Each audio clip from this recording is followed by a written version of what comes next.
Hi everyone, welcome back to the channel and welcome back to our plotting series. My name is Inessa and I am an indie author from Toronto, Canada, and I publish under the pen name A Sage. If you're new to the channel, on this channel I talk about kind of my journey as an author. I've been an indie author for quite some time now, and I've picked up some tips and tricks along the way that I'd love to share with you guys. I also show you some behind the scenes of what it takes to be an author these days, and I talk a lot about my process of writing, and just pretty much anything that I think you guys would find interesting. So if you're new, welcome. I'm so happy to have you here. I hope you subscribe if you like this video, of course. Give it a thumbs up and make sure that we can get these videos and this information to other people out there that might enjoy them. So as I said before, right at the beginning, we are kind of in the middle of our plotting series. It's perfect timing because, you know, with NaNoWriMo just around the corner and starting, people might be interested in doing a bit more before they start writing, which is the plotting part. I am a very heavy plotter. Not everybody is, but if you aren't and you want to see what it's all about, then you're in the right spot. We had 2 videos so far where we kind of talked about preparation for plotting. We talked about character development and things like that, and just what you need to have ready before you sit down to actually plot. And today is the first day of our actual plotting video. We are going to be talking in this video about Act 1. I use the Save the Cat beats combined with the story embryo, which all kind of fall into a 3-act structure. So you have Act 1, Act 2, Part A and 2, and then you have Act 3. And there's different beats that fall into it with kind of a midpoint dividing them. So at the end of Act 2A would be the midpoint. If you're not familiar with just these beats or how I plot specifically, I have a resource library you can sign up for. It's completely free, and you could get a whole bunch of plotting sheets that go with that will be very useful for you if you are following along with this plotting series. So with that said, I'm just going to assume that if you have seen some of these videos before, you have your sheets and you're ready to go and you're excited to talk about Act 1. So Act 1 is a very exciting act, not in the sense that a lot happens, but some things happen that are very important. Act 1 sets up your character on a journey, really. But before it does that, it shows your reader who your character is before the crazy adventure of their story begins, right? It's kind of a slower act in a way where there's like more description. You can still have action here. I've written a lot of books where there's a lot of action in Act 1, but I've also written a lot of slower starting books in Act 1. And so it really depends on kind of how you want to develop the pacing of your story. But there are some important parts, beats that you need to hit in Act 1 for it to be cohesive to the rest of your story and for it to set up your story properly. So if we kind of start with the beats, the first part, the story embryo part, is we're starting Act 1 in a stasis mode. So your character is in stasis here, right? It's their kind of before image of their life. It's essentially like who they are before the rest of their story truly happens to them. So in this stasis phase, we kind of get to know the character. This is our part as an author, like our job as an author right now is to show the life the character has before their life is completely uprooted and interrupted. So the beats that fall into the stasis phase are the opening image. And the opening image it's not necessarily even like an opening image like you would think at the beginning of a day. Usually, unless it's very important to a plot, it's starting a book at the beginning of a character's day and then just describing their day is never recommended, just because it's more boring and we get it. You want the opening image. Think of it as the opening image in a good movie, right? And so I'm just trying to think of like something I've seen, it'll come to me as we're talking, something I've seen recently that might have an opening, but of course now I feel on the spot and I can't think of it, but just think of like a good movie that you watched and just the opening image of that movie. It really sets up the tone of the book. That's what your opening image should really do. It sets up the tone of the book. It sets up your character's life at the beginning of the book. It sets up who your character is before they start to change as the plot begins to affect them and their arc, right? And so the opening image is very important. Also, your opening sentence is very important here. So as you're plotting, if you can think of a cool opening sentence, if it just comes to you, write it down, because there's nothing that better than a strong opening sentence. Like if you think about Moby Dick, I mean, obviously classic, everybody talks about it, but that opening sentence in Moby Dick, call me Ishmael, right? Doesn't say his name is Ishmael. Could be a lie. Just call me Ishmael, right? And so it kind of sets up the tone of the story where you are right away thinking like a lot of this might not even be real, right? There's just a lot in that one sentence. And so your opening sentence and your opening image should really do the same thing. They really need to kind of set up your story in a way that lets your reader know right away what they're in for, and also sets up your story and your character's life in a way that your reader knows that crap's about to happen, right? Like it's about to change. And they can see right away which parts are going to change. And I think that's important. It's almost like things happening in the opening image that foreshadow that those things are going to be broken into pieces, right? Your stasis is also where you're going to state the theme of your book. Now, you don't have to like literally state it, obviously. You can sneak it into different sentences. You can sneak it into a conversation. That's something I really like to do, is I like to have like a conversation that my character will have with a secondary character, and the secondary character or somebody else will kind of like state the theme of the book, or state like what the character will need to learn in like a hidden way, that it's there. And your reader might not even pick up on it right away, but later on when things start to happen, they're like, oh, didn't that happen at the beginning? And so it's like a nice little trick to kind of put in there.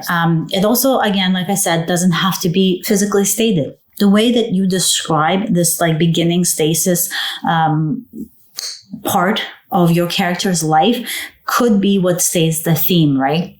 Like if your character is bored with their life, they're bored with their job. I write fantasy, so let's think of it as a fantasy thing, right? They are very bored with their job. They're bored with their life. You show that in your opening image. Your theme stated could be your character literally just like bored to tears with what they're doing, and just wishing for something exciting to happen. Ta-da! Theme stated, something exciting will happen, or they're wishing that they were somebody else, or they're wishing that they weren't invisible, that they were important somehow to somebody else, and then they are the chosen one, like whatever. It's very on the spot, like just thinking of random stuff, but that's kind of like where you want to think about this.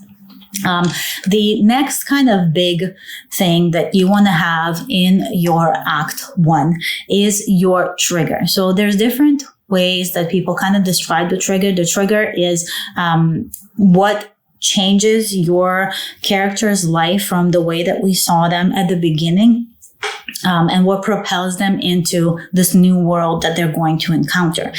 So part of that, the trigger phase, and if you look at the story number, it's 4 sections, right? So the trigger is kind of like that next section where your character's life begins to turn upside down, literally. And so what happens in the trigger phase, the beats that happen here are the catalyst, the debate, and breaking into 2. And these are the save the cat beats that correspond to this section of your Act 1. So the catalyst is the thing that happens to your character that propels them into a new world, or something out of the ordinary that happens to them.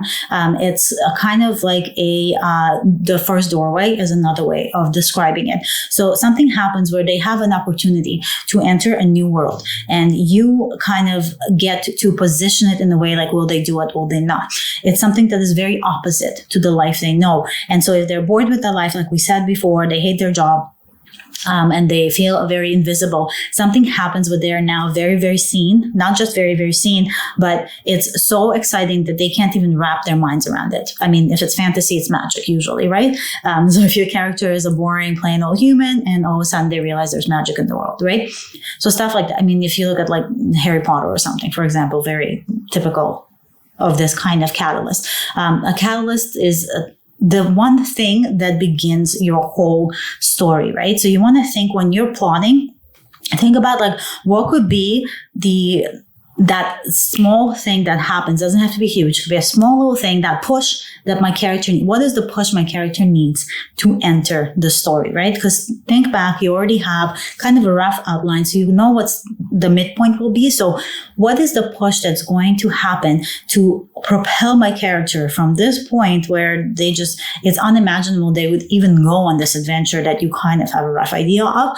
What would be the push that moves them from their boring life where nothing happens to this midpoint, right? That next step, what do they need? And so when you come up with that, your natural phase from that for your character will be the debate, right? And this is where your character, because I mean, think of it, let's say you are just a person and something happens that propels you or tries to push you and propel you into a world you know nothing about and is completely opposite of what you know. You're going to kind of take your time to think about it. You're not just going to be like, hey, all right, let's do it, dragons, like or whatever. You're going to really think about it. You're going to take your time and you're going to debate. You're going to maybe weigh the pros and cons. You're going to talk to some people about it maybe.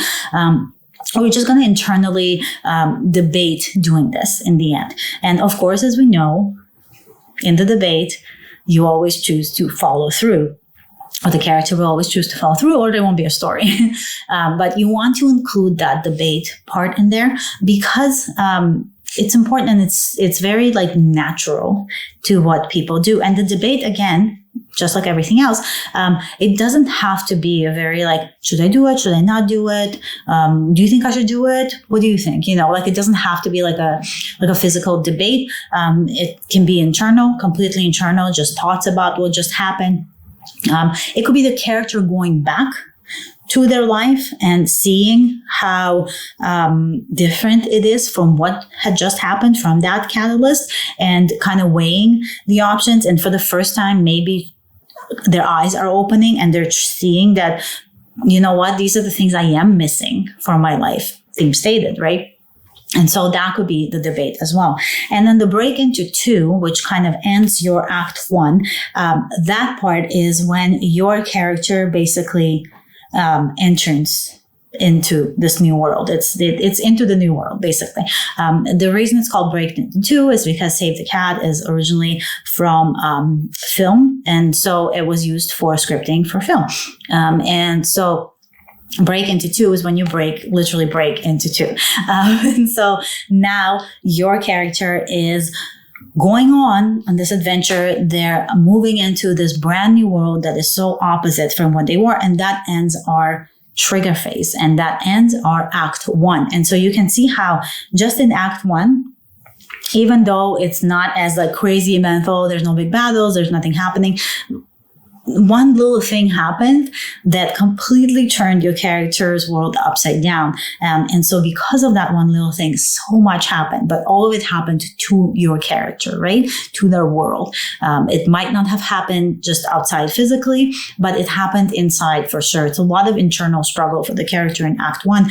That's very important because it makes you develop them better and makes the reader connect to them more. So make sure whatever you do, and you describe these first 2 sections of Act 1 as vividly as possible, that you make them as believable as possible. And plotting is a huge part of that, because if you know what these little things are, like what the catalyst is, what the debate is, like what your theme is, just like what the opening image is, once you have those in place, it will help you move along into the story in a more natural way, because this is just how stories are built, or at least the stories that I write. This is the plotting beats that I follow. And so I think it's important to kind of follow some of these beats. It doesn't have to be in huge detail, as we talked about before. Even if you're doing small sentences for all of this, just make sure that you have these beats somewhere in Act 1, more or less where they should be. And that your Act 1 ends on that break into 2 right after the debate when they say, okay, I'm going for it, right? And that's the end of Act 1.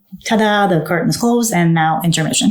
And so that is Act 1, basically, in a kind of in a quick little wrap up there. I hope you're going through, as you're going through the sheets, if you're filling stuff out, that it kind of help you understand like what the different beats are and what the sections are better. And next week, we're going to go into Act 2. It might be a slightly longer video next week because we are going to have 2A and 2B to cover, and that's literally 50% of your novel. It's a big bulk, right? So there's some beats in there that are very important to talk about, and we will discuss those in a bit more detail. So I hope this helped you with plotting, and it got you excited to plot your novel a little more, because Act 1 usually gets me like really gung-ho. Like I get really excited for the next part because things just kind of start to fall into place and I start to understand like what's changing for the character. So I get really excited for everything else to follow. So with that said, make sure that you are subscribed so you don't miss the rest of the series and the videos. And I hope you guys stay magical as always. And I will see you next week for Act 2. Bye.